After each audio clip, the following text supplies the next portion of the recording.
সংসারটা সাজিয়ে গুছিয়ে রাখলে যেমন শ্রম লাগে, টেকনিক লাগে, তেমনিভাবে কিন্তু আপনি একটা সংসারে টিকে থাকতে চাইলে আপনাকে অনেক কিছু ছাড় দিতে হয়। বিশেষ করে হাজব্যান্ড এবং ওয়াইফের মধ্যে যদি মিল থাকে তাহলে তো এখানে কোনো প্রশ্নই আসে না। আর যদি একটু গরমিল হয় তাহলে সেখানে একটু সমস্যা দেখা যায়। আর বিয়ের পর তো ছেলে মেয়ে হলে কিছুটা টান কিন্তু ছেলে মেয়ের উপরে চলে যায়।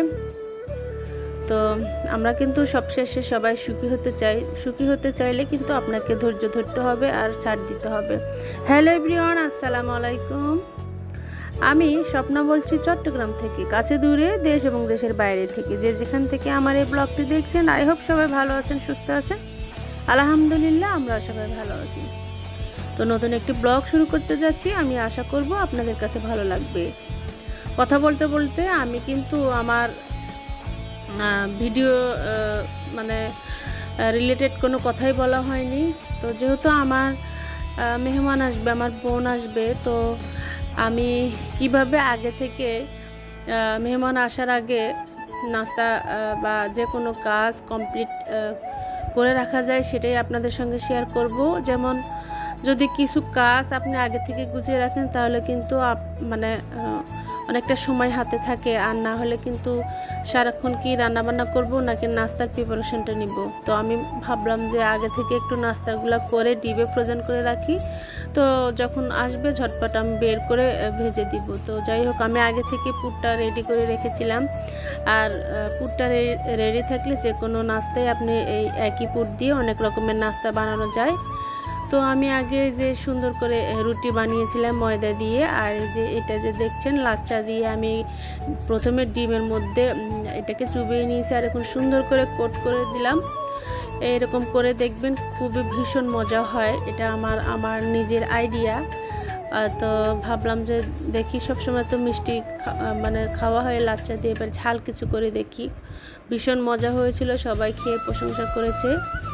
তো যাই হোক, আর এই যে চিকেনের পুরটা মানে অনেক টেস্ট হয়েছিল। আমি হালকা একটু গাজর দিয়েছিলাম, বেশি করে পেঁয়াজ কুচি দিয়েছিলাম, আর বেসিক যে মশলাগুলো থাকে সেগুলো দিয়ে আমি সুন্দর করে পুরটা বানিয়েছিলাম। তো কথা বলতে বলতে আমি কিন্তু সুন্দর করে যে নাস্তাগুলো কমপ্লিট করে নিচ্ছি। আমি কিন্তু শুধু এই নাস্তা না, আরও কয়েক আইটেমের নাস্তা আমি বানিয়েছি। আলহামদুলিল্লাহ, আমার কাছে খুবই মানে হেল্প হয়েছে এই নাস্তাগুলো থাকাতে। ওরা আসার আগে থেকে আমি সকালবেলা নাস্তা কমপ্লিট করে, মানে আমরা নাস্তা খেয়ে তো এই নাস্তাগুলো আমি বানিয়েছিলাম। আর এই যে এখন আমি কিছু স্বামী কাবাব বানিয়েছি, সেটা আর শেয়ার করলাম না, এর আগে আমি করেছিলাম। স্বামী কাবাবের মধ্যে চিকেন পুর দিয়েছিলাম আর যে ঘি বেশি করে দিয়েছিলাম আর মশলাপাতি দিয়ে বানিয়েছিলাম আমি। আর এই যে আমি রান্নার আগে মানে মেহমান আসার আগে সবসময় তো আমি পেঁয়াজ, তারপর রসুন, কাঁচামরিচ এগুলো আমি বক্সে করে রেখে দিই। তো যেহেতু মেহমান আসলে একটু বেশি লাগে, সেই জন্য আমি বেশি করে একটু এগুলা মানে ফ্রোজেন করে রাখবো, ফ্রোজেন আর ফ্রিজের মধ্যে রাখবো। আর এই যে পুডিং খেতে সবাই পছন্দ করে, আমার বাচ্চারা, আমার মেয়ের বাচ্চারাও খুবই পছন্দ করে, সেই জন্য পুডিংটা আমি বানালাম। এটা হচ্ছে রাতের বেলা বানিয়ে আমি ফ্রিজে রেখে দেবো। তো অনেক সুন্দর হয়েছিল আমার এই পুডিংটা। আমি 6টা ডিম দিয়ে করেছিলাম, ক্যারামেলটা করেছিলাম, আর ওই যে সবসময় বলি কর্নফ্লাওয়ারটা দিয়েছিলাম। আর এই যে একটু পুরি মানে চিকেন পুরি বানিয়েছিলাম। আর এই যে কাবাবটা আমি ডিবে রাখার পর এখন আমি সুন্দর করে সংরক্ষণ করব। তো যাই হোক, এই নাস্তাগুলো থাকার কারণে মানে আমি আগে থেকে যেহেতু রেডি করেছিলাম, আমার কাছে খুবই মানে কাজে এসেছে। তো আপনাদের সঙ্গে শেয়ার করলাম।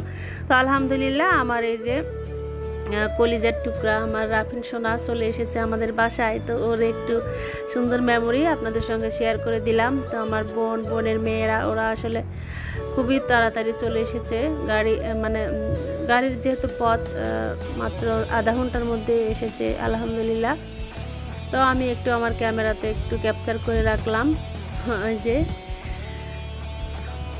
তো এত মায়া করে ছেলেটা, মাশাআল্লাহ। সবাই মাশাআল্লাহ বলতে ভুলবেন না, আমার আপনি সোনাটার জন্য সবাই দোয়া করবেন। তো যাই হোক, আর এই যে মেহমান আসার আগে আমি এগুলা করেছিলাম। আমি চটপটি করেছিলাম, তেলের পিঠা বানিয়েছিলাম, চিকেন রোল করেছিলাম, লাচ্চা, তারপরে ফ্রুট কিছু আছে, শরবত আমি আগে থেকে বানিয়ে রেখেছিলাম। তারপর চটপটির জন্য যে টকটা, সেটাও আমি রেডি করে রেখেছিলাম। তো অল্প সময়ের মধ্যে ঝটপট করে আলহামদুলিল্লাহ আমি যেগুলা ওরা পছন্দ করে, এই যে পাস্তা করেছিলাম সেগুলোই করেছি। মিষ্টি খাবার ও খুবই কম খায়, সেজন্য আমি কম রাখার চেষ্টা করেছি, যেটা পছন্দ করে সেটাই করেছি। চটপটের জন্য একটু সালাদ করেছি।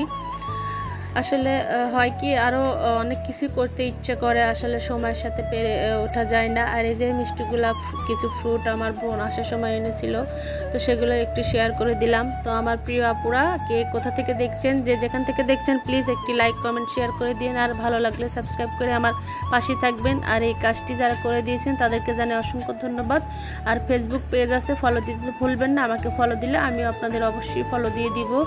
তো যাই হোক, তো আমি তো জানি না আমার ব্লগ আপনাদের কাছে কেমন লাগছে। আপনাদের যদি ভালো লাগে বা কেমন ব্লগ আপনারা দেখতে চান, প্লিজ চাইলে কমেন্ট করতে পারেন। তো যাই হোক, সুন্দর সুন্দর কমেন্ট আমার আপু ভাইয়াদের, তো আপনাদের জন্য রইল অনেক অনেক দোয়া এবং ভালোবাসা। তো এটা ছিল আমার মানে আগে থেকে যে প্রিপারেশনগুলো নিয়ে রেখেছিলাম, সেগুলো একটু আমি শেয়ার করে দিলাম। সুন্দর করে সব কিছু আমি ক্লিন করে রেখে দিয়েছিলাম। তো আসার আগে তো শুধু নাস্তা না, ঘরগুলো ক্লিন করতে হয়। আমি সমস্ত বিছানার চাদর, রুমগুলো সুন্দর করে ক্লিন করে নিয়েছিলাম। তারপরে যে এখানে কিছু শরবত, তারপর যেগুলো দরকার সেগুলো আমি একটু মানে রেডি করে রেখেছিলাম। সমস্ত ফার্নিচারও আমি ক্লিন করে রেখেছি, যেহেতু সবসময় আমাকে রান্নাবান্না করতে হবে।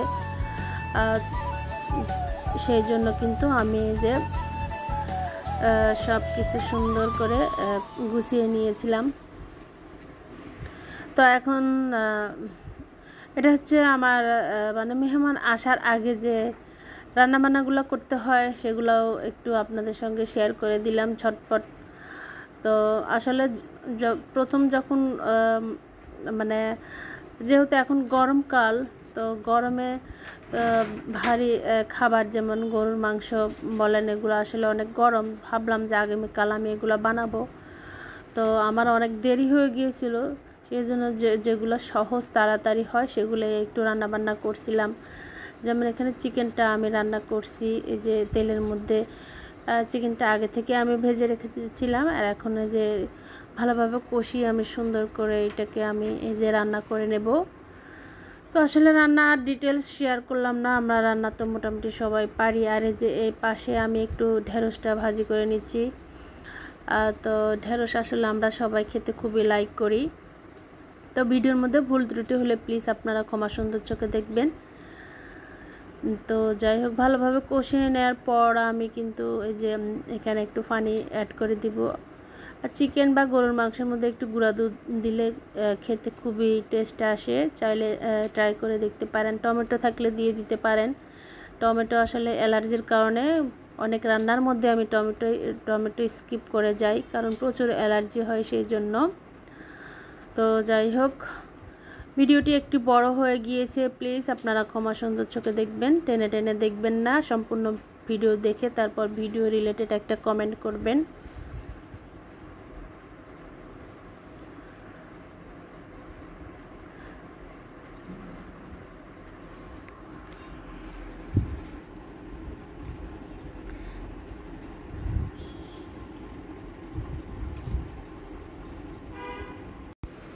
প্রত্যেকটা রান্না মাশাআল্লাহ খুবই সুস্বাদু হয়েছিল। যেখানে আলু দিয়ে চিকেন রান্না, আর আমার মেয়ে, ওর ক্ষুধা লেগেছে, তো ওকে আমি একটু ভাত দিয়ে দিয়েছিলাম। আর এই যে ঢেঁড়স ভাজিটি এখানে করেছি, তো সিম্পল রান্না। এই ভিডিওটি আমার আগের করা ছিল, সেটাই শেয়ার করে দিলাম। আর এটাই যে ঈদের সময় আমরা যে শপিং করতে গিয়েছিলাম, সেটা একটু আমি ভিডিও করেছিলাম। তো মাশাআল্লাহ মানে খুবই ভালো লেগেছিল জিনিসগুলো। এখান থেকে আমরা কিছু কসমেটিক নিয়েছি, তো সেটাই আপনাদের সঙ্গে শেয়ার করলাম। এটা হচ্ছে আখতারুজ্জামান সেন্টার মার্কেট, চাইলে এখান থেকে আপনারা শপিং করতে পারেন। খুবই সুন্দর সুন্দর জিনিস এবং কালেকশন এখানে আছে। তো যাই হোক, আমি কথা বলতে বলতে ভিডিওর একেবারে শেষ প্রান্তে চলে এসেছি।